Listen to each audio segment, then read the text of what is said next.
7. The neurogenetic system. The seventh brain kicks into action when the nervous system begins to receive signals from within the individual neuron, from the DNA-RNA dialogue. The first to achieve this mutation spoke of memories of past lives, reincarnation, immortality, etc. That these adepts were recording something real is indicated by the fact that many of them, especially Hindu and Sufis, gave accurately poetic vistas of evolution 1,000 or 2,000 years before Darwin, and foresaw superhumanity before Nietzsche. The Akashic records of Theosophy, the collective unconscious of Jung, the phylogenetic unconscious of Grof and Ring, are three modern metaphors for this circuit. The visions of past and future evolution described by those who have had out-of-body experiences during close-to-death episodes also describes the trans-time Circuit 7 tunnel reality. Specific exercises to trigger Circuit 7 are not to be found in yogic teaching. It usually happens, if at all, after several years of the kind of advanced Raja Yoga that develops Circuit 6 facility. Circuit 7 is best considered, in terms of 1977 science, as the genetic archives, activated by antihistone proteins. The DNA memory coiling back to the dawn of life. A sense of the inevitability of immortality and interspecies symbiosis comes to all Circuit 7 mutants. We now see that this, also, is an evolutionary forecast, since we stand right now on the doorstep of extended longevity leading to immortality. The exact role of the right lobe circuits and the reason for their activation in the 1960s Cultural Revolution now becomes clear. As sociologist FMS Diary writes in Upwingers, today when we speak of immortality and of going to another world, we no longer mean these in a theological or metaphysical sense.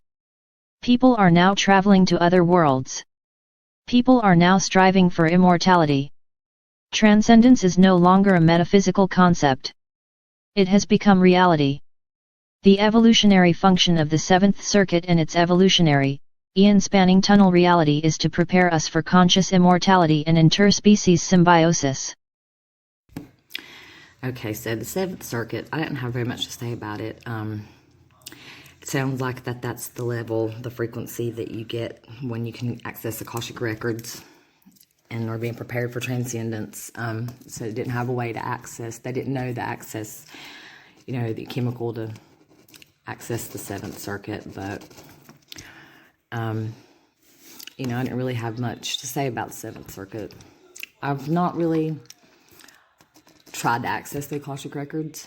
I probably could, but, I don't got much to say about the Seventh Circuit. I'm not being the Seventh Circuit now. I'm not sure. I think, I probably am. Get prepared for transcendence. And getting prepared for, I guess, the Eighth Circuit that's going to be like, supposedly it said preparing man for immortality, but that's just because the Eighth Circuit is like going towards what transhumanists say. I can't say that about the Seventh Circuit. I learned about transhumanism like right after I kind of got out of the seventh floor psych ward experiment observation circuit there. When I was kind of like just kind of catatonic, didn't really, my brain wasn't going. I did find books and I started reading. That was one thing I started doing that was different that I didn't do before much. I started doing real research and reading and not being so crazy about it. And I read all about transhumanism, and it's creepy and it's, gross. And that's what, like the Seventh Circuit, that's what the Eighth Circuit's pretty much about. And it goes on, man melds with machine, and it just goes towards this singularity where man becomes machine, I guess. And it's just man trying to outwit God. There's no God in transhumanism at all. They don't believe in God. They hate God. They're the ones working at CERN, bringing in the demons. So, yeah, it's the Seventh Circuit's preparing for the Eighth Circuit. So, I don't have very much to say about the Seventh Circuit. I'm in the Seventh Circuit right now, I suppose. Kind of just enjoying it, like chilling.